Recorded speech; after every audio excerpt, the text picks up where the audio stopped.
जय हिंद। स्वागत है आपका इस वीडियो में। इस वीडियो में हम लोग साइंस के कुछ इंपॉर्टेंट क्वेश्चन को आपके सामने डिस्कस करने जा रहे हैं, तो आप लोग इस वीडियो को पूरा ध्यान से देखिएगा।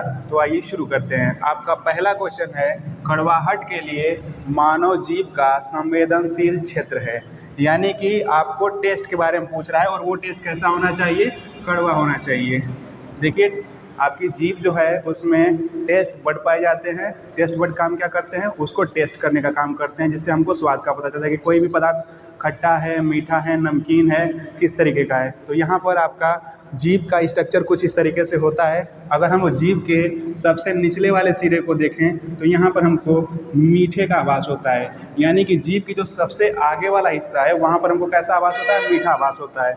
उससे ठीक थोड़ा सा ऊपर जाएंगे हम लोग तो ऊपर वाले एरिए पर हमको नमकीन का आभास होता है। यानी कि नमकीन, नमक जैसा टेस्ट अगर कहीं पे होता है तो वो मीठे से थोड़ा सा ऊपर की तरफ होता है। उससे थोड़ा ऊपर अगर हम लोग बढ़ते हैं तो यहाँ पर आपको खट्टे का आभास होता है। यानी कि यहाँ पर टेस्ट जो है आपका खट्टा, यानी कि सावर लगता है। अब इसके बाद जो एकदम पीछे वाला, जो सबसे लास्ट वाला हिस्सा होता है, वहाँ पर आपको तीखा आभास होता है। वहाँ पर आपको कैसा आवाज़ होता है? तीखा, यानी कि कड़वाहट का आवाज़ होता है। यहाँ पर आपने जीभ का स्ट्रक्चर देखा, सबसे आगे मीठा, उसके आगे नमकीन, उसके आगे आपका खट्टा और सबसे लास्ट में आपका तीखे का आवाज़ होता है। तो आइए क्वेश्चन को फिर से पढ़ते हैं। कड़वाहट के लिए मानव जीभ का संवेदनशील क्षेत्र है। तो आपके ऑप्शंस हैं नोक, यानी कि आगे का हिस्सा। आप देखेंगे आगे के हिस्से पे आपको मीठा दिखता है। मध्य भाग आपका क्या है? मध्य भाग आपका नमकीन दिखता है। पीछे का हिस्सा और किनारा। तो यहाँ पर आपका पीछे के हिस्से को आप देखेंगे तो आपको तीखा आभास होगा। तो यहाँ पर आपका ऑप्शन नंबर सी सही है। अगला क्वेश्चन है आपका अदिश राशि है। ऑप्शन है आपके बल, दाब, वेग और त्वरण। तो हम लोग सबसे पहले अदिश राशि की बात करते हैं। अदिश राशि वो राशियाँ होती हैं जिनमें केवल मैग्नीट्यूड होता है और डायरेक्शन नहीं होता है। फॉर एग्जांपल, आपका कोई मास है और उसके अलावा आपका जो दाब है, प्रेशर, ये आपका अदिश राशि है। कैसे? इसके अलावा बल हम लोग किसी डायरेक्शन में लगाते हैं। वेग हमारा जो है वो डायरेक्शन वाली प्रॉपर्टी होती है। त्वरण यानी कि एक्सेलरेशन, ये भी डायरेक्शन वाली प्रॉपर्टी होती है। इसीलिए दाब जो है आपका यहाँ पर अदिश राशि का सही ऑप्शन होगा। अगले क्वेश्चन की तरफ चलते हैं। विद्युत शक्ति की इकाई है, यानी कि इलेक्ट्रिक पावर की यूनिट क्या होती है? यहाँ पर आपके ऑप्शंस दिए हुए हैं एम्पियर, वोल्ट, कूलाम और वाट। एक एक को समझने का प्रयास करते हैं। एम्पियर आपकी यूनिट है धारा की, यानी करंट की।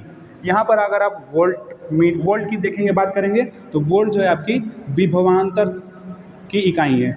ये आपकी किसकी इकाई है? विभवांतर की। यानी विभवांतर को हम लोग किस में मापते हैं? वोल्ट में मापते हैं। कूलाम जो है आपके चार्ज, यानी कि आवेश की इकाई है। उसके बाद आपके एम्पियर धारा की इकाई, वोल्ट विभवांतर की इकाई, कूलाम आवेश की इकाई। तो आपका ऑप्शन क्या बचता है? ऑप्शन नंबर डी, यानी कि विद्युत शक्ति की इकाई क्या होगी? वाट होगी। अगले क्वेश्चन की तरफ बढ़ते हैं। अगला क्वेश्चन है आपका, एक तत्व में इलेक्ट्रॉन तथा न्यूट्रॉन की संख्या क्रमशः 18 और 20 हैं, 18 और 20 हैं। तत्व की द्रव्यमान संख्या है। तो इसके लिए हम लोग एक फार्मूला लिखते हैं। फार्मूला आपका है A = E+N। यहाँ पर A को हम लोग रिप्रेजेंट करते हैं द्रव्यमान संख्या से। E जो है आपका इलेक्ट्रॉनों की संख्या होता है।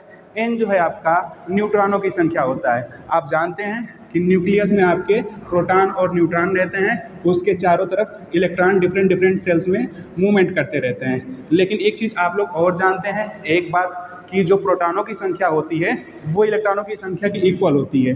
इलेक्ट्रॉन की संख्या आपके प्रोटॉन के इक्वल होती है। इसलिए इस फार्मूले को हम लोग इस तरीके से भी लिख सकते हैं, A = P+N, यानी कि प्रोटॉनों की संख्या प्लस न्यूट्रॉनों की संख्या इक्वल टू द्रव्यमान संख्या। अब हम लोग क्या करते हैं कि हमको यहाँ पर प्रोटॉन नहीं दिया, इलेक्ट्रॉन का नंबर दिया है, और क्या दिया है? आपका न्यूट्रॉन का नंबर दिया है। तो हमको ये फार्मूला ब्रैकेट वाला यूज करना है। तो आप रख दीजिए, A की वैल्यू क्या आ जाएगी? इलेक्ट्रॉनों की संख्या आपकी कितनी है? 18 है, और न्यूट्रॉनों की संख्या कितनी है? 20। टोटल आंसर कितना आएगा? 38। अब यहाँ पर ऑप्शन में आप देखिए, A number 22, B number 2, C number 38, D number क्या है? 20। तो आपका सही ऑप्शन क्या हो जाएगा? C number. अगले क्वेश्चन की तरफ हम बढ़ते हैं।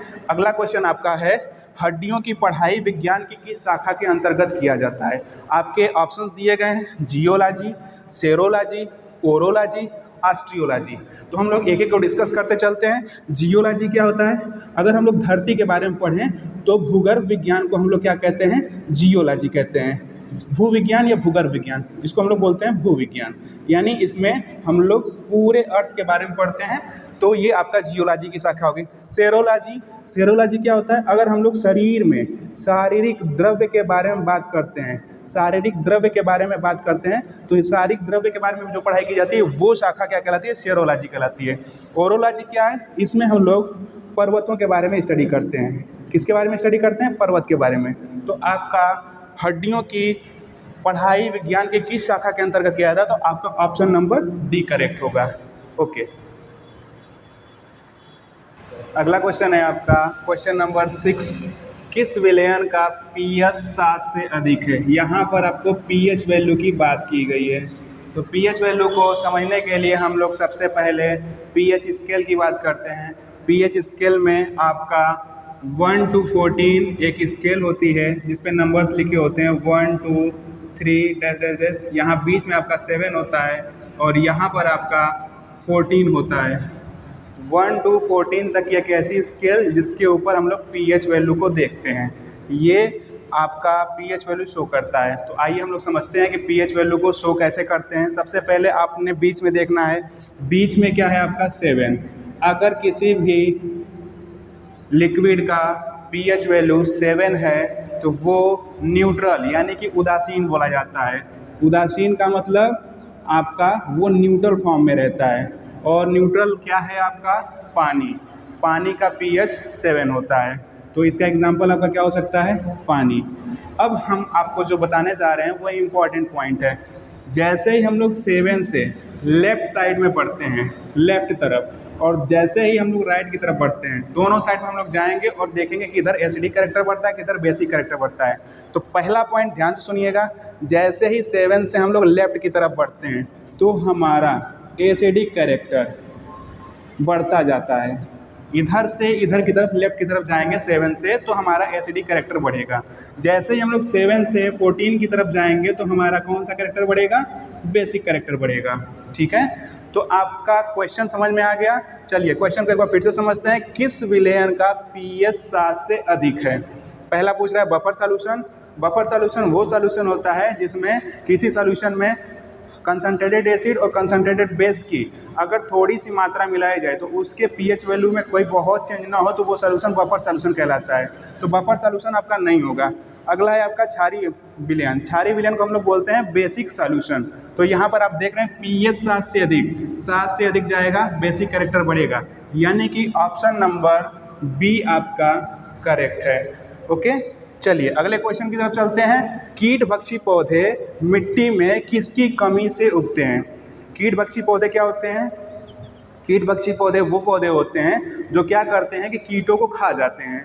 अब उनके कीटों के खाने के पीछे का रीज़न क्या है, इसको समझने का प्रयास करते हैं। कीटभक्षी पौधे सबसे पहली बात तो वो उगते हैं ऐसी जगहों पे जहाँ पर एक तत्व की कमी होती है और आपका ऑप्शन है वो तत्व क्या है? नाइट्रोजन। सही ऑप्शन आपका नाइट्रोजन है। खाते क्यों हैं? जो कीटों को खाते हैं कीटभक्षी पौधे वो नाइट्रोजन की डिफिशियंसी, नाइट्रोजन की कमी को पूरा करने के लिए ही वो खाते हैं। और दूसरी चीज़, ये उन जगहों पर उगते हैं जहाँ पर पानी की कमी होती है। ये रेगिस्तान वगैरह में ज़्यादा उगते हैं और इनकी पत्तियाँ जो होती हैं वो बेसिकली कांटेदार होती हैं। इसका एग्जाम्पल आप देख सकते हैं, पीचर प्लांट, नेफेंथिस, इसके 2 एग्जाम्पल हो सकते हैं। प्रकाश वर्ष किसकी इकाई है? ये अगला क्वेश्चन है। क्वेश्चन नंबर 8 के ऑप्शंस हैं, देखिए, समय, दूरी, गति, दूरी, प्रकाश की तीव्रता। अब आप इस ऑप्शन को ध्यान सुनिए, यहाँ पर लिखा हुआ है प्रकाश वर्ष। आपको वर्ष देख करके कंफ्यूज नहीं होना है, और कंफ्यूज होंगे तो आप वर्ष से समझेंगे समय का मात्रक है, लेकिन प्रकाश वर्ष जो है वो दूरी का मात्रक है।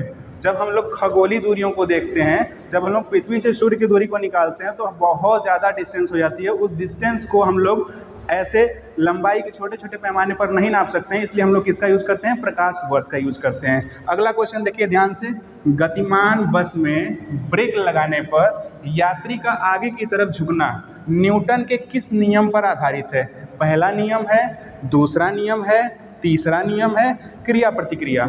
तो हम लोग ऑप्शन पे जाते हैं। सबसे पहले हम लोग न्यूटन का फर्स्ट लॉ हमको पता होना चाहिए, तभी हम बता पाएंगे कि ये क्या क्वेश्चन कह रहा है और इसके ऑप्शंस क्या कह रहे हैं। तो न्यूटन का फर्स्ट लॉ ये कहता है कि कोई भी वस्तु अगर रुकी हुई अवस्था में है तो रुकी हुई अवस्था में रहेगी, अगर वो गतिमान अवस्था में है तो गतिमान अवस्था में रहेगी, जब तक कि उसके ऊपर कोई एक्सटर्नल फोर्स यानी बाह्य बल न लगाया जाए। तो यहाँ पर देखिए गतिमान बस है, बस चल रही है, ऑलरेडी मूविंग है, तो अगर बस मूविंग है तो यात्री भी उसके साथ साथ चल रहा है। जैसे ही बस पे ब्रेक लगाया जाता है तो क्या होता है, बस की स्पीड धीरे हो जाती है, लेकिन यात्री अभी भी मूविंग पोजीशन में है, इसी वजह से यात्री को झटका लगता है। इसलिए गतिमान बस में ब्रेक लगाने पर यात्री का आगे की तरफ झुकना या झटका लगना किस नियम के अंतर्गत आएगा, ये आपका पहले नियम के अंतर्गत आएगा।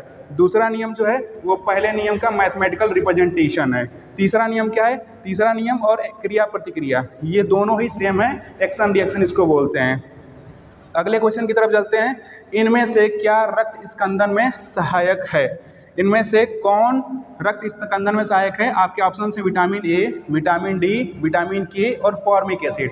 ऑप्शंस को समझने का प्रयास करते हैं। Vitamin A, vitamin A basically आपकी आंखों के लिए सबसे बेहतरीन होता है। विटामिन ए खाने से हमारी आंखों की कमजोरी नहीं होगी।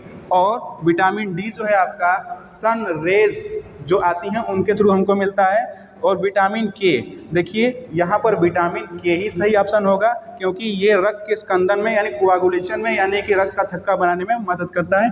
और फॉर्मिक एसिड ये बेसिकली चींटियाँ होती हैं, चींटियों के डंक मारने पर जो एसिड निकलता है जो हमको खुजली उत्पन्न करता है, ये आपका फॉर्मिक एसिड कारण होता है। तो यहाँ पर रक्त स्कंदन में कौन सा विटामिन सहायक होगा? विटामिन के। उम्मीद करता हूँ कि ये 10 क्वेश्चन जो हमने आपके साथ डिस्कस किए हैं ये आपको बहुत अच्छे तरीके से समझ में आए होंगे। ठीक है, धन्यवाद।